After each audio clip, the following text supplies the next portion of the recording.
Hello, everyone. This is Ryan Mancini, one of the co-hosts here at Mars on Life. Something you may have realized is a lot of things have changed, and Sebastian and I have had to change things up in regards to the podcast just so we can make sure not only are we providing the right content we want to provide for you, but also keep ourselves safe and ourselves healthy. If you probably have not heard already, I'm sure you have. There is a pandemic going on at the moment, coronavirus pandemic that has spread all across the globe. So far, there have been several hundred deaths here in the United States. In other places like parts of China as well as Italy, it is much more traumatic. Something that Sebastian and I are going to continue pursuing is getting in touch with artists who want to share their stories, who want to talk about how their craft reflects the times that we live in.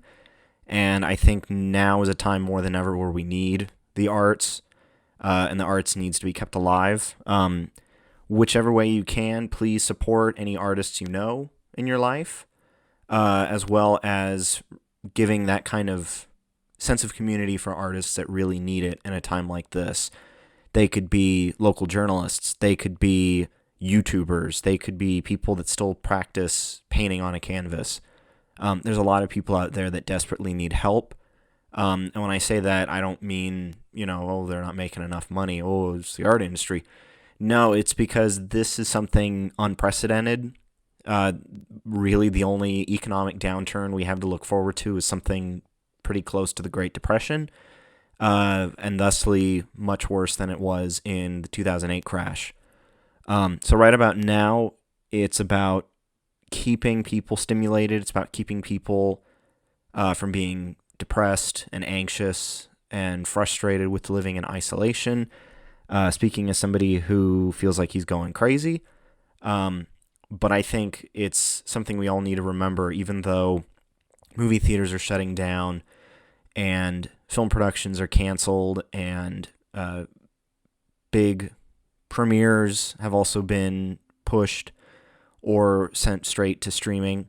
Now's a time more than ever to help the people that you know in your life, or even people that admire you, or rather the people that you admire, helping them out and making sure that they actually have something to live for in the days to come, because without inspiration, without art, where are we as a society?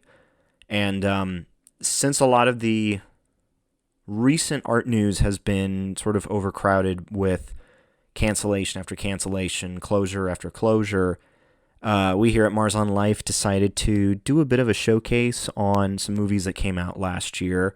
This is my personal top 10 best movies of 2019 list. This was something that I brought it up with Sebastian, and he thought, yeah, let's make this into an episode. And it's just us sharing our thoughts over these 10 films. I know Sebastian was able to get a copy of the number one film, and we talked about that at length, which is that and multiple other reasons why this episode and the next one are a bit on the longer side. We're certainly trying our best to make sure we get to that 45-minute mark, but this is what happens when conversations about the arts are that entertaining. So sit back, take some notes. If you're at all curious about any of these movies, they're all out. They all came out last year. They're all easily accessible. And above all, everyone, please stay healthy and stay safe. These are some weird and scary times. And I think these are the times where we need to remember our duty as citizens of this country, but also understand the importance of solidarity and helping the people that not only need the most help, not just in terms of healthcare or just any kind of aid whatsoever, but also the people that need the financial stability in order to keep going. Because right now that's in jeopardy for a lot of people, not just in the United States, but around the globe. So yeah, with that, I'm going to transition on into our episode, and I hope you enjoy.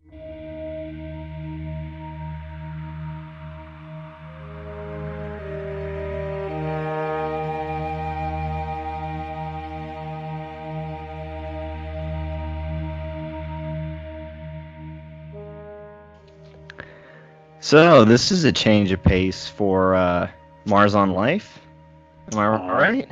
I mean, I feel like it was just kind of necessary, though, given the times, with everything that's going on out there in the world, people not being able to leave their houses, or more so doing it out of spite of, hey, I'm not going to be told what to do. This is how we're going to be doing it this week. So, yeah. For all of our early listeners or new listeners, whatever you ought to be called, this is Mars on Life, and this week the arts are taking a bit of a breather. That's because we're all in the middle of the apocalypse right now. I guess we're prepared, maybe.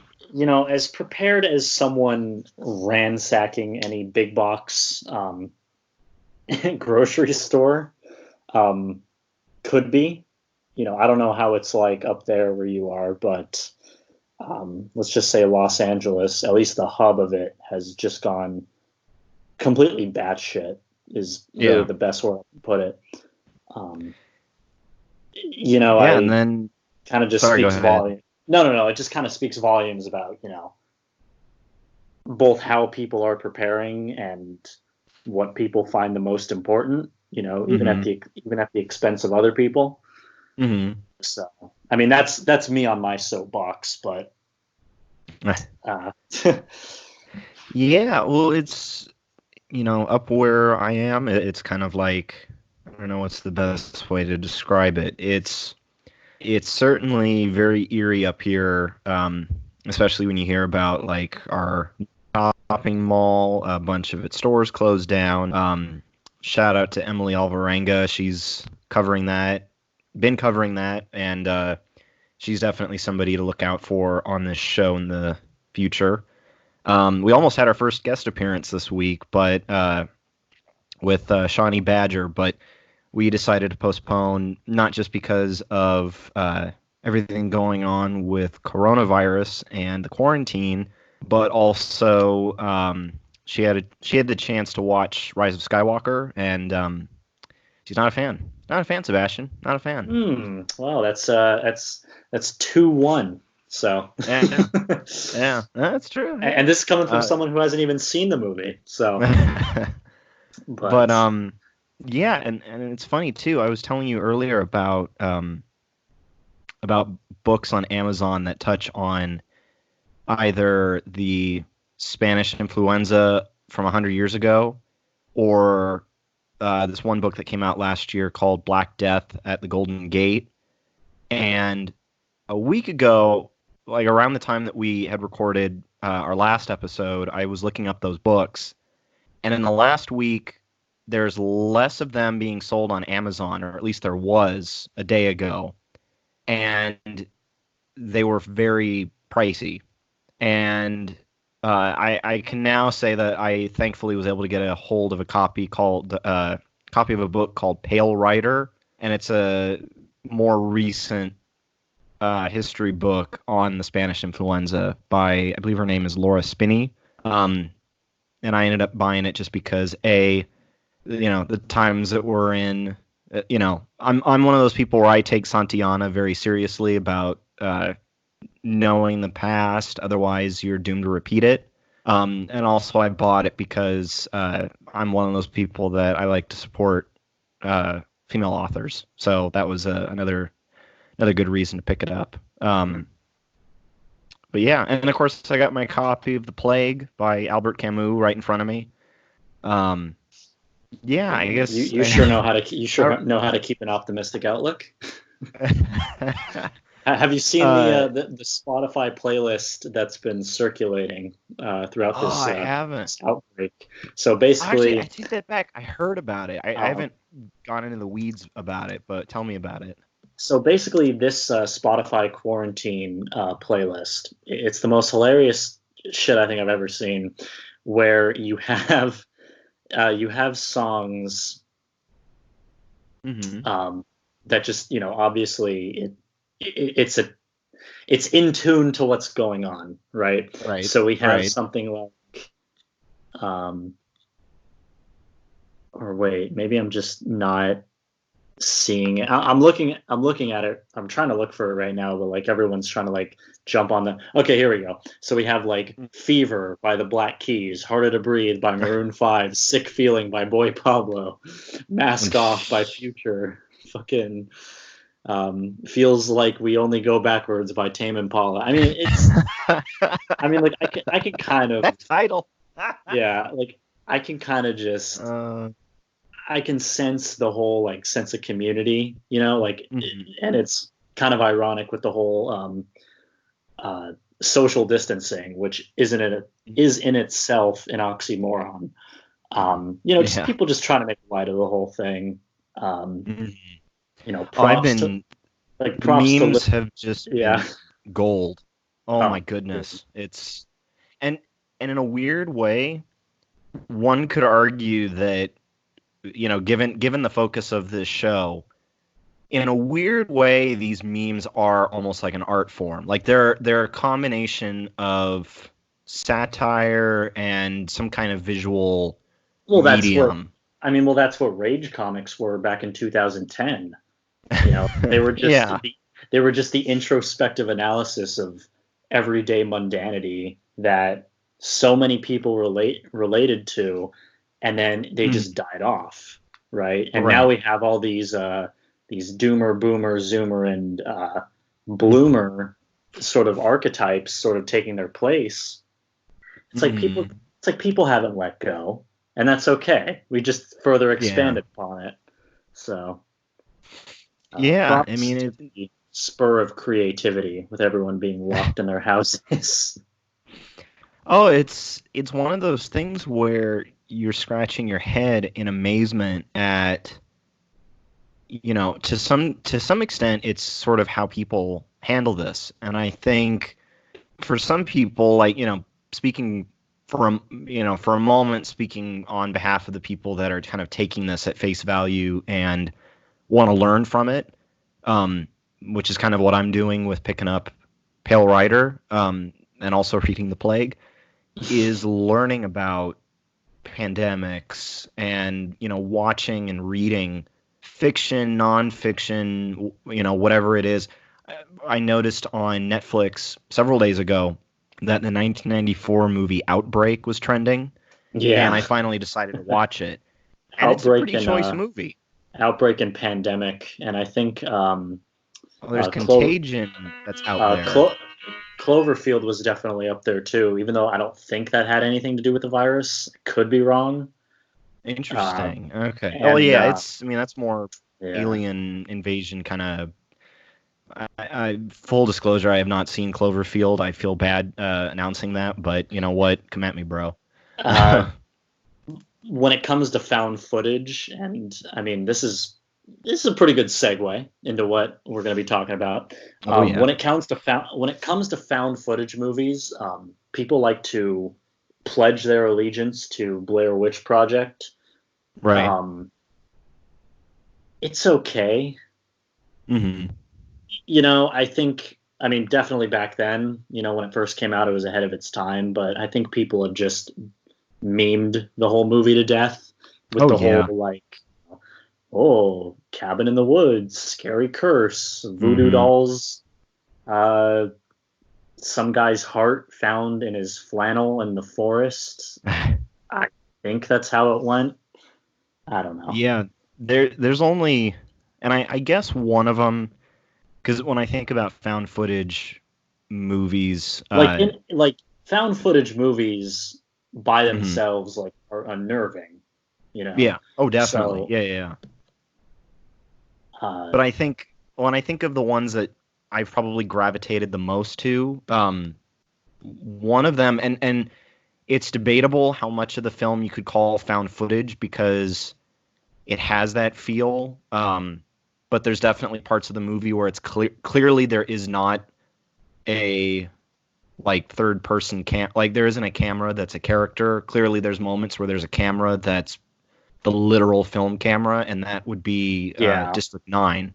We'll see. They try to circumnavigate that with having instances where it's like, oh no, give me the camera, and you'll see the interaction of the camera actually being passed.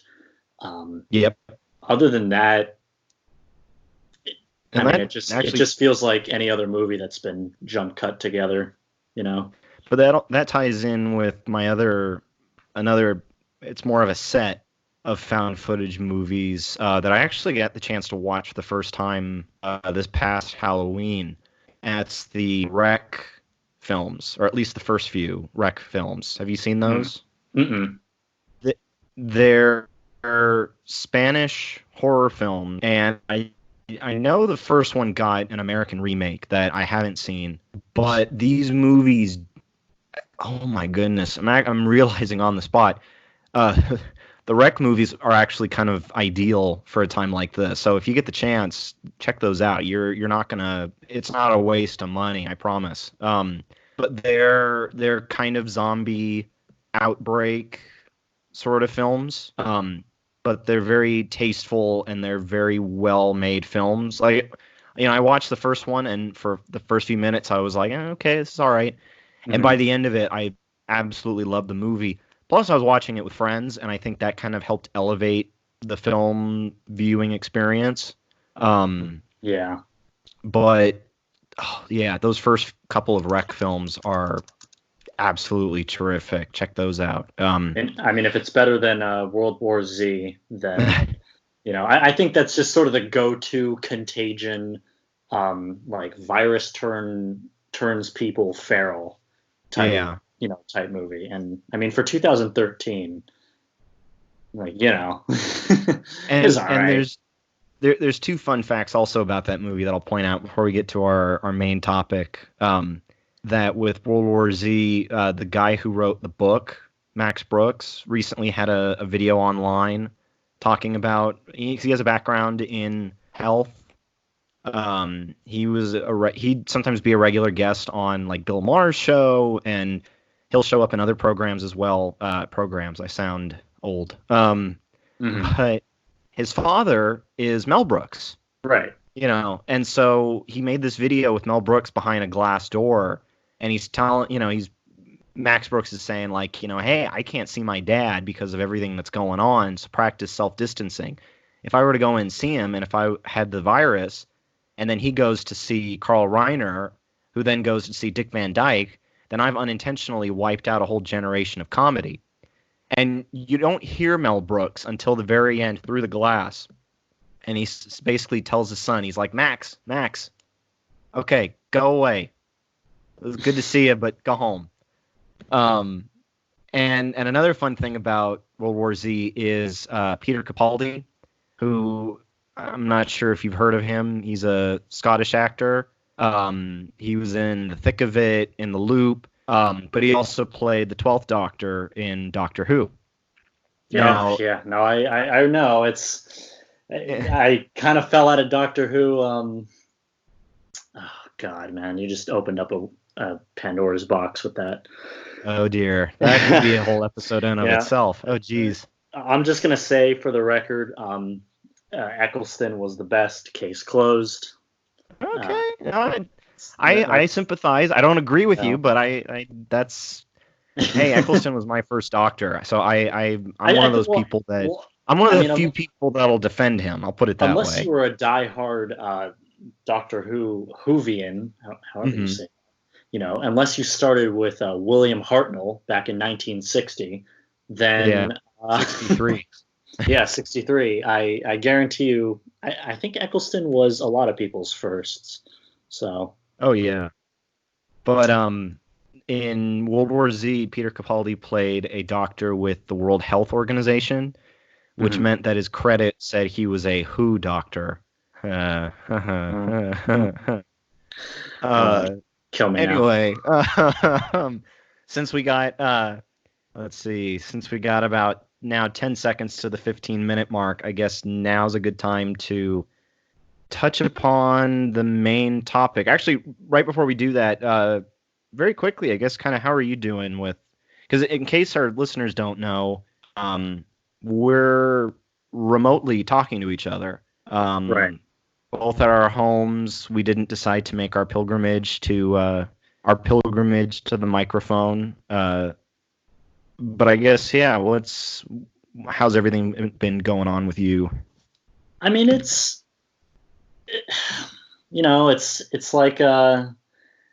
like the dude says, ups and downs, strikes and gutters. But I think with this whole coronavirus and sort of self quarantine, there is sort of a barometer of how much I'm willing to go outside and to interact with people and to go shopping and to avoid the crowds as much as possible. If you're asking if I'm scared, no. But if you're asking if I'm at least the least bit paranoid, a little bit. Yeah. I know from where you are, it's more remote, like location wise. So it's good to finally.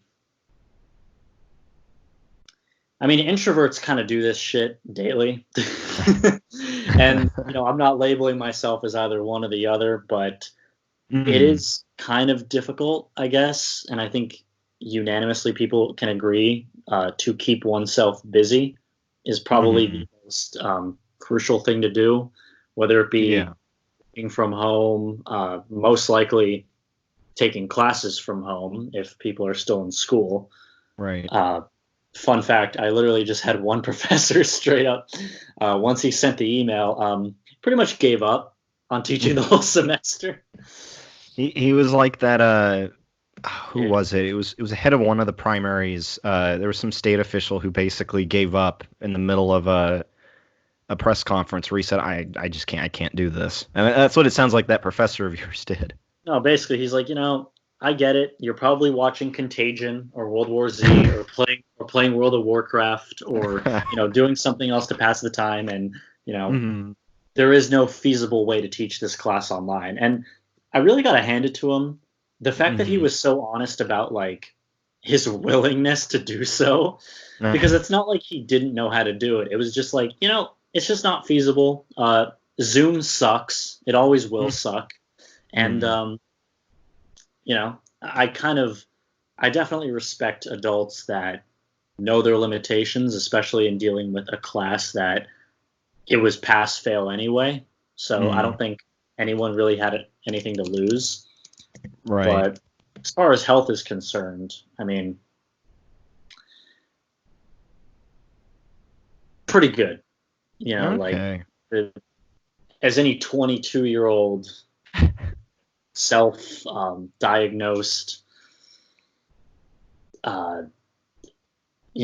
22-year-old could be. Right. Pretty good. Okay. No, that's honestly I think having a but how are you doing? You know what? I mean, well, let's put it this way. When listeners hear this, it's going to be what is it? It'll be Friday let me just check my calendar. It'll be Friday the 20th. I was supposed to go back to work Wednesday the 18th, and well, that's not happening. Where I work, that's classified. But I've had a few moments of like, okay, I'm getting a little tired of this, but at the same time, I think to some degree, because I've kind of had enough moments in my life where I've been able to sort of grapple with things and take them at face value and not like basically kind of shake myself off from the moment and just persevere, which is kind of a personal motto of mine, just to persevere.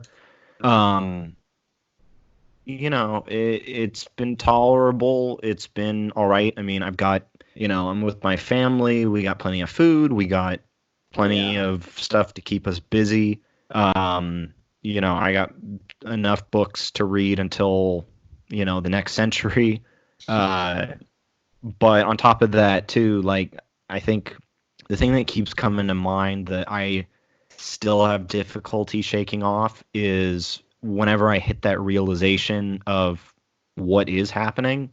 Yeah. And to some degree, I equate it to November 9th, 2016, where I remember waking up the next day, and my roommate at the time, he woke up around the same time I did, and he's still in bed. I'm just sitting up in my bed, and he asks, "Hey, did Donald Trump still win?" And I looked at him and I said, "I'm not sure. Let me check my phone again." Because it was just that unbelievable of an experience that the guy who had no chance of winning won. And that's kind of the same feeling now, where it's like instead of waking up, it's more like I'll just have a passing moment in the middle of the day where I'll think, wait a minute, there's a pandemic going on.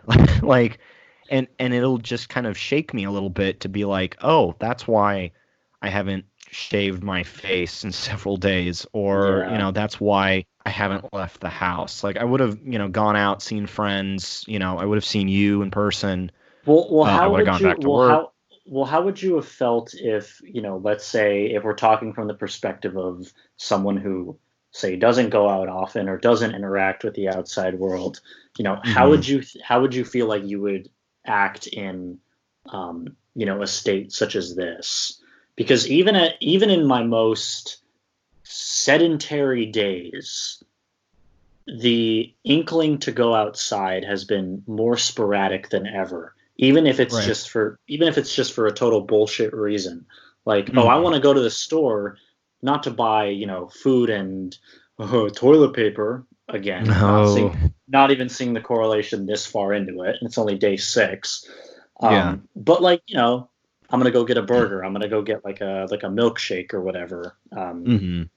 You know, my not even need to socialize, just need to get outside the 4 walls that surround me. Uh, Right. is just it's just random, you know. Yeah. Um, Well, I mean, even the idea of going out to like get coffee or get food, like, earlier, my sister went out to get Starbucks, and to some degree, and I asked for some tea, and even I was like a little irksome about drinking out of the cup. Like I ended up just opening up the cup and pouring my tea.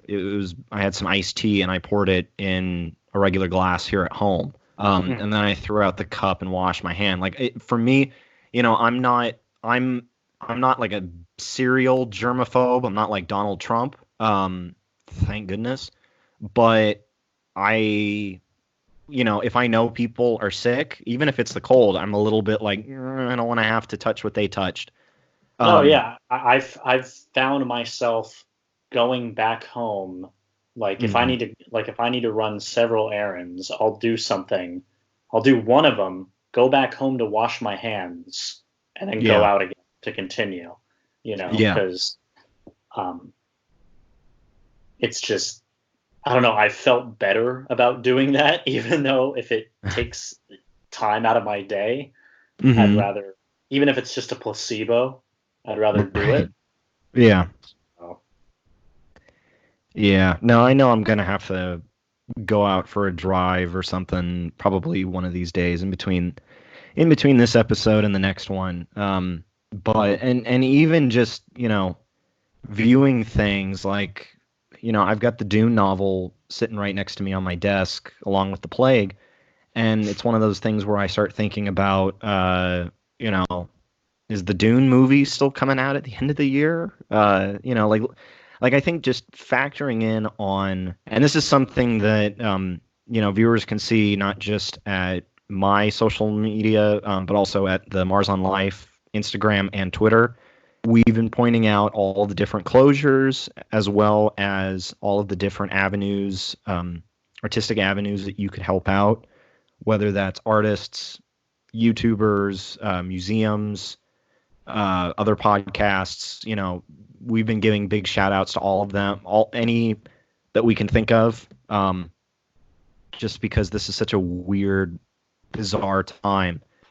And even though we're kind of going to add on to that zeitgeist, I think something well worth bringing up to people is the fact that, we're in 2020, uh, and there were a lot of good movies that came out last year. And I think if Definitely. people missed out on some of those, like I know there was one in particular you missed out on, which don't worry, we'll get to that at the end of this list.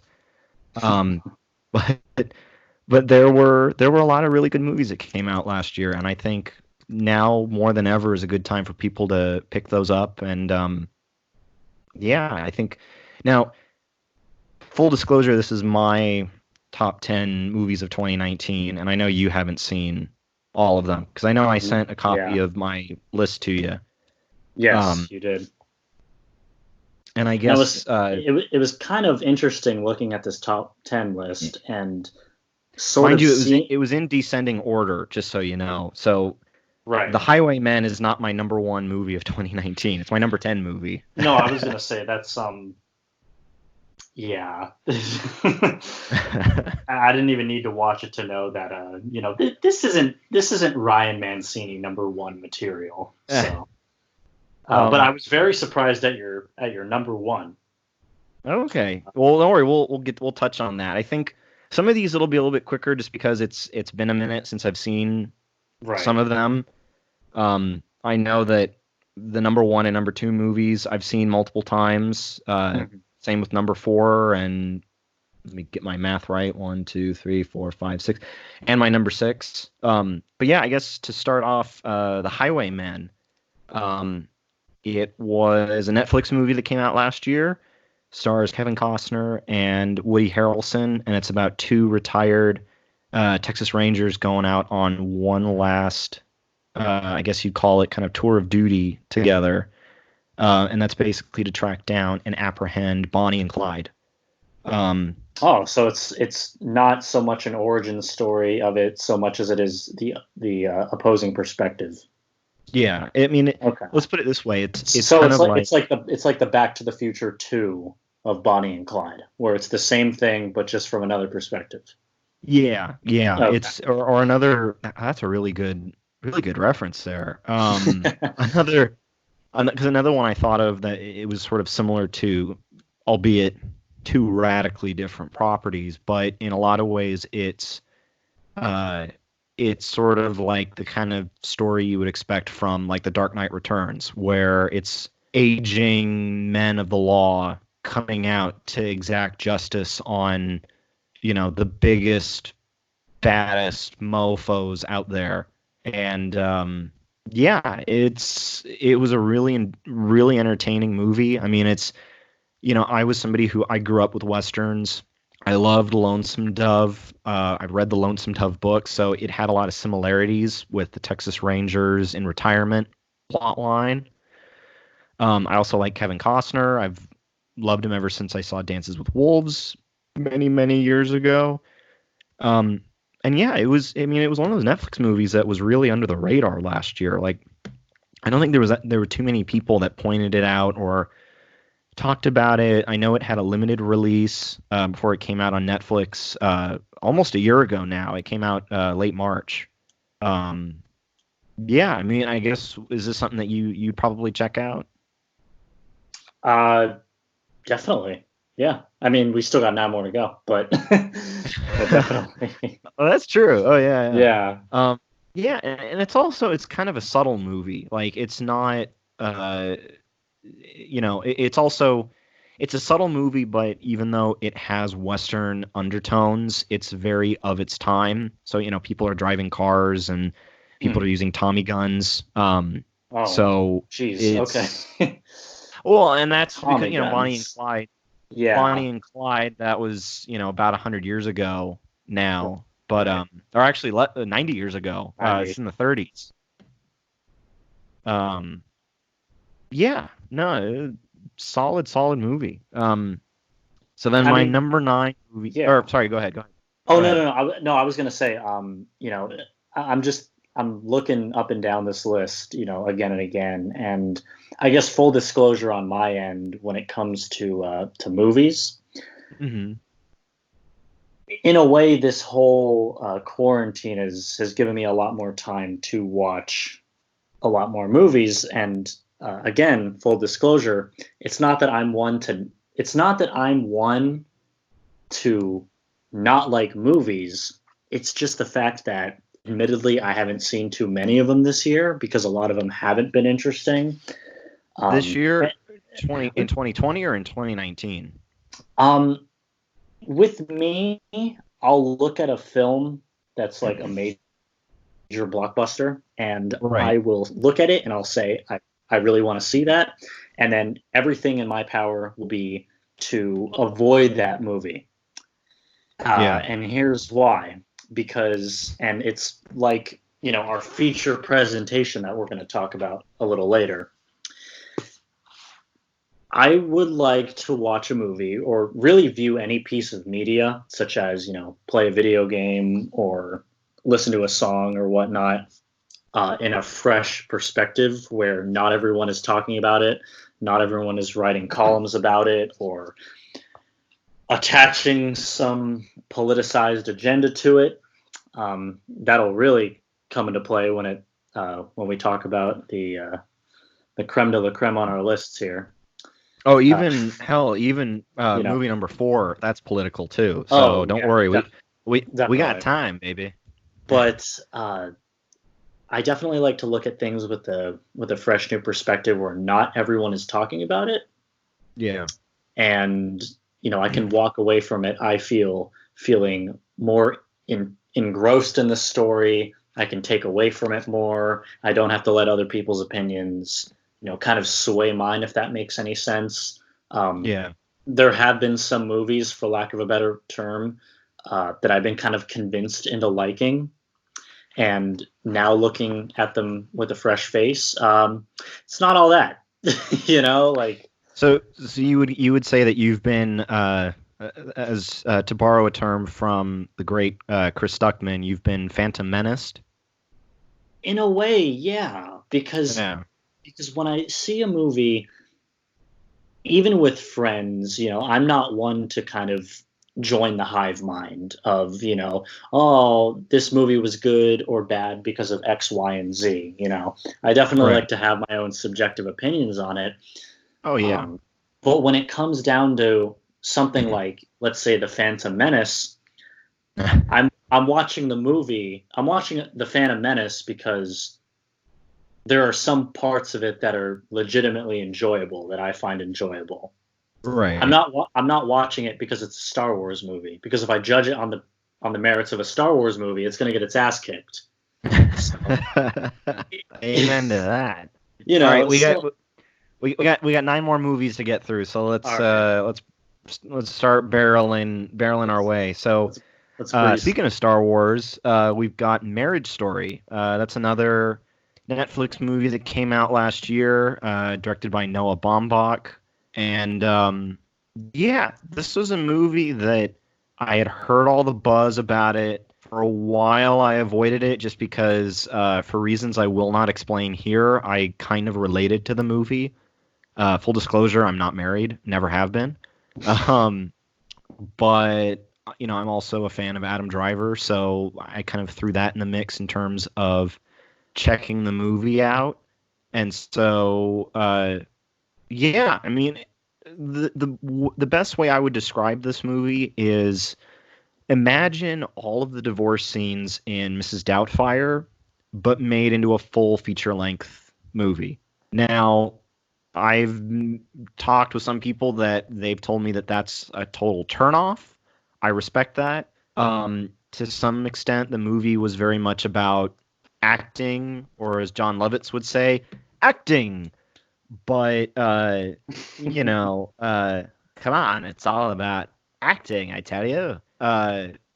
It was still an interesting movie with an interesting story behind it about watching a marriage fall apart between Adam Driver's character and Scarlett Johansson's character, and getting to see, oh God, the fight scene, I guess, or the argument scene as it's known, has one of the most meta movie moments that I have seen in so many years with Adam Driver's character, where he says a line that easily could have been said in a Star Wars movie. So just for that alone, it's worth watching this movie.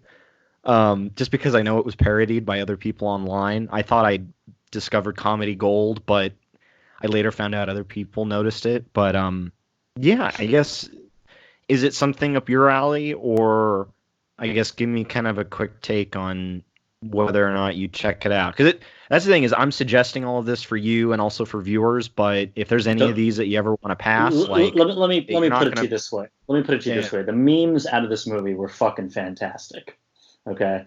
I don't know Oh if you've yeah. seen the Oh yeah. memes, so Oh, uh, I've seen more than my fair share. you know, I think that if you can have such a community around a movie that had a totally different message of what's initially intended in some of these 4 panel comics, like they can appreciate the humor in it as well as appreciate just the story and judge it on, as a movie, then Right. definitely. That was actually one of the movies that I was going to see, and then it just kind of got shrouded in whatever the hell people were making out of it.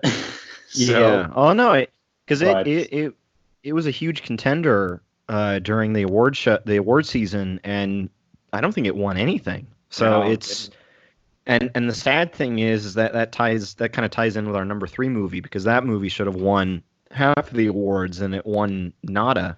Um, but anyway, before we get to those coveted three, that trinity, the next film, number eight, that I have on here, it's not a film necessarily, or at least it's not like it's a, long story short, it's a documentary, and it's called mm, Rolling Thunder Review. It's by Martin Scorsese, and it's a follow-up documentary to his previous one that was done, I think, over a decade ago, about Bob Dylan and his music career. mm, And this focuses a lot on a kind of traveling group that okay, Bob Dylan had sort of cobbled together with the help of other musicians like Joan Baez rather, and then also Allen Ginsberg, the great beat poet. And it's set in the early '70s, and at this point, Bob Dylan was kind of getting out of his born again Christian phase and getting more back into kind of his old style of music, but still a bit folksy. And it even touches on one album in particular that he made during that time called Desire, which it only has a handful of songs on it, but it's an amazing album. And it opens with the song Hurricane, which is interesting. about oh shoot, I'm blanking on his first name because it uh, Bob Dylan pronounces it like differently in the song. So I Mhm. just want to make sure I get it right. Reuben Carter, the Hurricane, who he was a middleweight boxer who was wrongfully convicted of murder and then released following a petition of habeas corpus after serving almost 20 years in prison. Hmm. That's per Wikipedia. What a reliable source. But if you listen to the Bob Dylan song, it pretty much says that too. Got you. But Okay. it's so trippy and it's so cool, because to some degree you feel like you're watching, you know, I mean, obviously rock and roll in the '70s was a thriving beast during that Right. decade. I mean, the Eagles were still around. I think they were just getting started around this point. But this was a monolith of the '60s who was going through a reinvention of his own genre of music. And to hear him, he actually, they interview him, they have contemporary interviews with him. There's so much footage and different interviews from back in the day, and it's really a tapestry as to what the Rolling Thunder Review was as kind of a touring group going around the country. They met with one of the Six Nations of the Iroquois Confederacy in New York. Mhm. Of course, they lobbied for Reuben Carter to get out of prison. Um, Right. Right. I mean, I don't know. I guess what's your kind of, I don't know if you're a Bob When it Dylan fan Bo- or not. Bob Dylan, not exactly, and that's probably just my lack of interest over the years of maybe not listening to his music. When Right. it comes to documentaries or hell, even mockumentaries, um, big fan when it comes to that. So Okay. it's probably one of those types of features where I'm guessing get a few friends over, have a few drinks, vibe out, doing that kind of thing. Hell, when this whole hopefully when this whole thing is over, you and I can watch it because it's something that looking at this list. A part of Mhm. the reason why a lot of these movies are on this list is their rewatchability, Right. and all Right. of them are viable for that. I mean, because I had a separate list of my 5 disappointments of last year, and you know, like it was one of those things where I had to like kind of compare and contrast, and I realized, you know what? I'm a Bob Dylan fan. I love Rolling Thunder Review, and I have rewatched it, so it's definitely something worth checking out. And the thing I love too about it, as speaking as a journalist, is that watching how Bob Dylan will answer questions, you're watching a true poet, like Mhm. genuinely sort of circumnavigate how to answer questions. When I mean circumnavigate, I don't mean like avoid or, you know, punt. I mean like he's thinking hard about what he's about to say because he knows it's going to wind up in a history book somehow. And there's something mesmerizing about it because you do not see any intellectual talk like that anymore other than, I mentioned before, Ta-Nehisi Coates. Um, so to see Bob Dylan kind of like contemplate what he's about to say before he says it, absolutely mesmerizing. All right, next one on this list. Dolomite is my name. This was best way to describe it, Eddie Murphy's return. He plays Jesus filmmaker Christ. Rudy Ray Moore in a Eh, film that basically is a biopic on the guy who really, you know, started a whole series of black exploitation films, okay. and it's let's put it this way, it's not as It's funny it's not as. it's not the it's not the tried and true yet overdone Eddie Murphy shtick, right? No, like Okay, good. I'll put it this way: if you're a Coming to America fan, don't expect the same humor as Coming to America. Um, if Shit. you're a Okay. like, if you're a Shrek, or God forbid, if you're a Haunted Mansion or Trading Places or whatever, Eddie Murphy, Doctor Dolittle. If you're a fan of any of those movies, don't expect the same kind of humor Mhm. because this is a very human story, but damn is it funny. And like, the what Eddie Murphy's character puts himself through throughout this movie is so good. And it's one of those stories that even though they're clearly making a movie, and a lot of people have compared this movie with the Tim Burton film Ed Wood with Johnny Depp, and I Really? see that. Oh yeah, Okay. yeah. All But right. here's the thing: Ed Wood was very well received, and Mhm. Dolomite, that was one of those movies that people were really amped to see win some major, major, major awards, Okay. and uh, and it got totally snuffed everywhere you looked. Mm. Um, and it's tragic because Eddie Murphy, he still got it, and to see him interact with this cast, I never thought in my life I would see Eddie Murphy act alongside Snoop Dogg. Let's put it that way. Like that was kind of surreal. And damn was it funny. So and his Okay. little catchphrase that he has, oh my God, like please just watch Dolomite is my name. Give that movie some love. All right. Now something you'll have noticed with the last 4 films is that they've all been Netflix movies, and this Yeah. is a I trend you're mean, going to notice. yeah. No. Sorry, I mean, go I'm ahead, go looking at ahead. them. I'm looking at them right now, and they all seem pretty categorized as such. Uh, if you want to go into the next one, if you kind of want to like clump them together, like based off of that, like that's definitely up to you. Well, Um, I'll put it this way. and I'll probably mention this once we get to the number one movie, but you're going to see a trend with a lot of these movies, which is with a lot of movies that and albeit, you see, I'm saying albeit in place of granted, you see.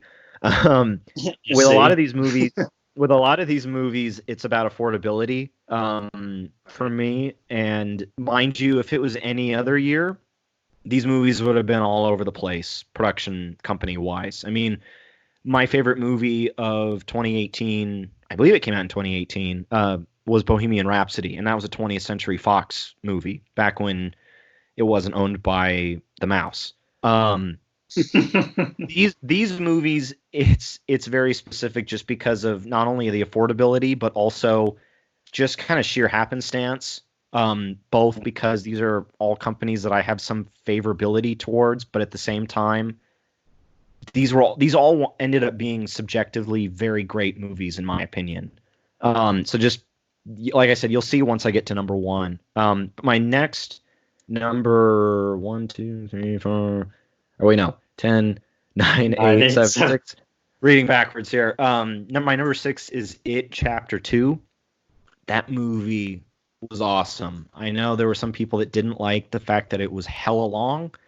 It's the first and last time I'm going to say all right. hella on this show. Okay, but look, Yeah. if you want to rewind the clock back to Tim Curry's It, the original, that miniseries was long as shit. Okay, Right. it wasn't even a movie, but it was a miniseries, right? Well, it was a television movie, so it was kind of a miniseries, but yeah. But you got to understand that entire movie brought in, remade in, God, when did It Chapter 1, like the remake of it, when did that come out? 2017. 2017? Yeah. I think a lot of people just kind of wondered why It Chapter 2 even kind of came into being in the first place. Like, I remember when I used to work at the movie theater. Yeah. When It Chapter 1 was showcasing, I remember hearing a lot of sort of side comments being like, wow, I didn't expect that to follow the original that well. Is there going to be another one? And, obviously we didn't have the answers, fucking lowly employees. But wait a minute. Yeah, there was an answer, because at the end of It Chapter 1, spoilers for a movie that's been out 2.5 years, but it had it would say at the end, or it said at the end, It Chapter 1. Now you hear that and you're realizing, wait a minute, this movie was only marketed as It. So the fact that they're making it abundantly clear, hey, wait a minute, there's a Chapter 1, therefore means, it's like at the end of a James Bond movie when they say James Bond will return, or 007 will return. Okay, but James Bond is going to return. At the end of it pretty much wraps itself up. Not necessarily. Well. Hey, there was a gap between License to Kill and GoldenEye that lasted a cool minute, and same goes with oh God, what was it? I think there was a gap in time between Quantum of Solace and Skyfall. So it's but you knew that there was going to be another James Bond movie, because when it comes to James Bond, there's always going to be ends that aren't tied up. When it comes to It, and especially when it comes to sort of the remake versus the original. Again, I didn't see the original because there are some Stephen King movies that I like, and then there are some Stephen King movies that I tolerate. And you may crucify me for this opinion.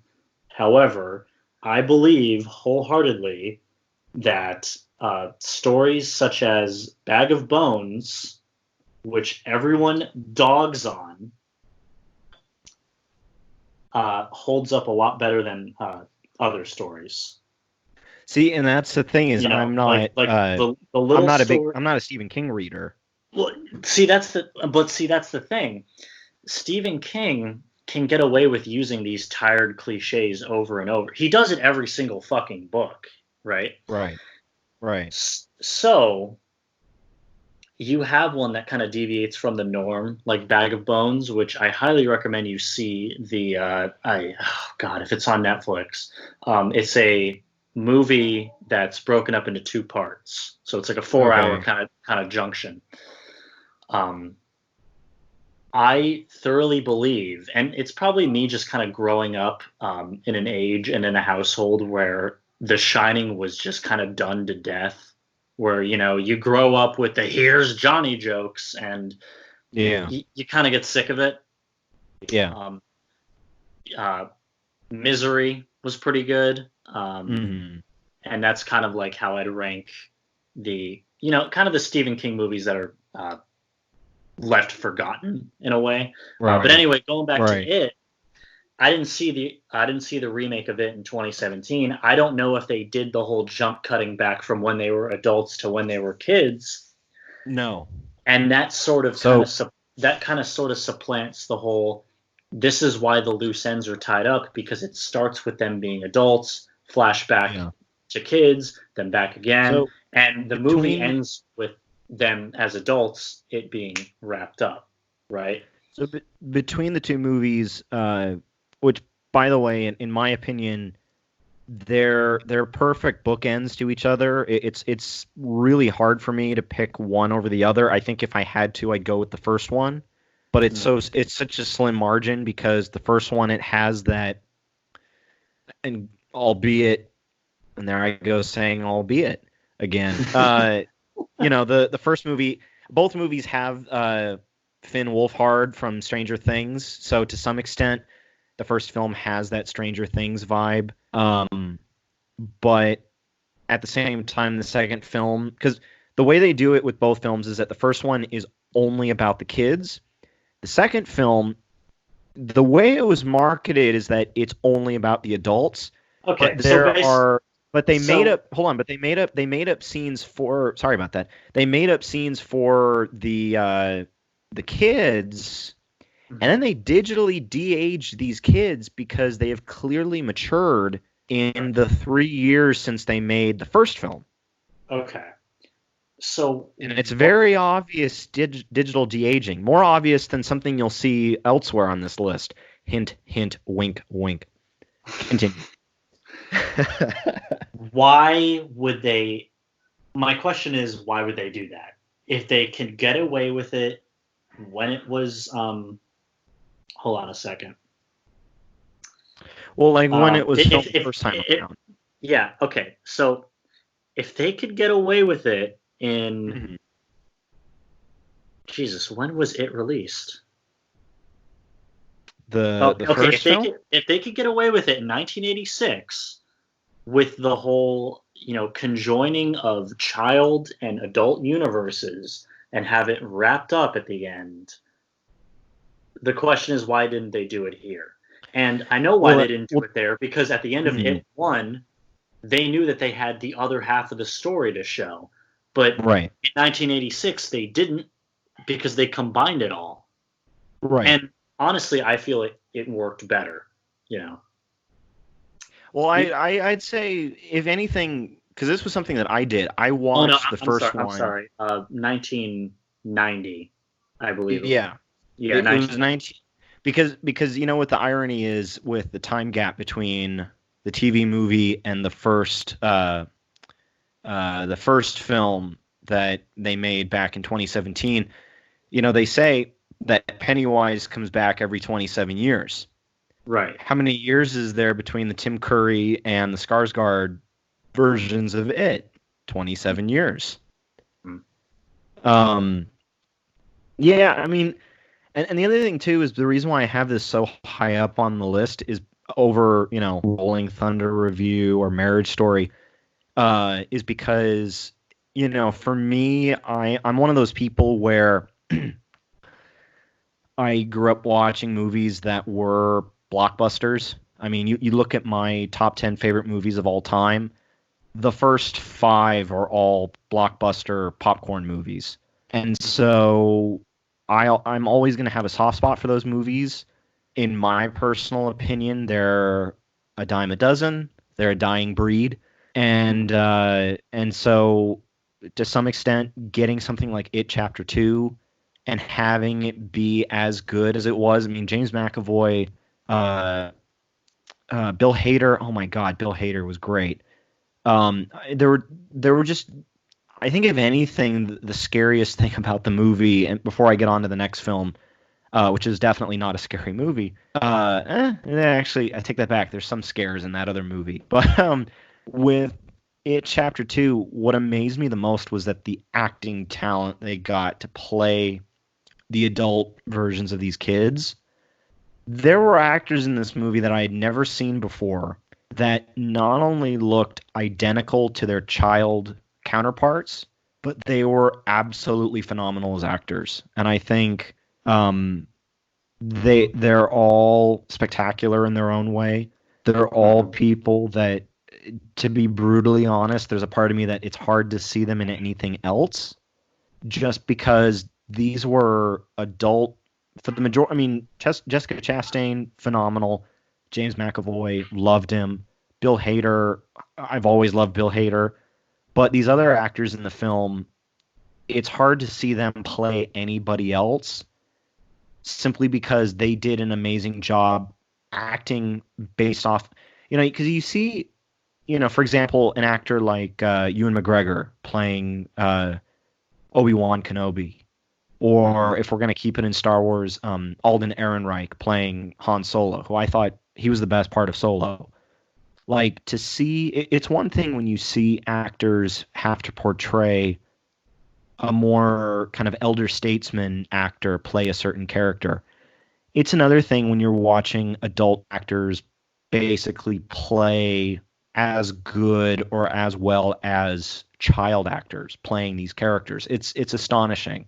And at the same time, the rest of the movie, it was entertaining. I enjoyed it. I saw it multiple times in the theater just because it was like, damn it, I had fun that first time. I'm going to go see it again with somebody else. So, but I guess if anything, if I had to recommend it to you and to the audience, watch both of them back to back, because like I said earlier, they're perfect bookends to each other. So, and okay. I'm not going to promise you're going to like it or love it, but I think it's worth a watch, because, full disclosure, I'm not a horror film fan, but I got a copy of the first It on DVD, and I watched it, and I figured, what the hell, I'm just going to check it out. And I was like, wow, this was pretty solid. And again, I say that not as a horror fan. I'm more of a horror fan now than I was a year ago. But yeah, they're both great. You've been listening to Mars on Life. Part 2 of this episode will be available in just a couple of days. Please make sure that you find us over on social media at Mars on Life Show on both Twitter and on Instagram. And on top of that, you can find this show on Anchor, Spotify, and Apple Podcasts. Our artwork is done by Zachary Erberich, and our intro music is Space Explorers by Kevin MacLeod. I've been Ryan Mancini. My co-host, as always, is Sebastian Shug. And just remember, if you keep on going, you'll make it to Mars.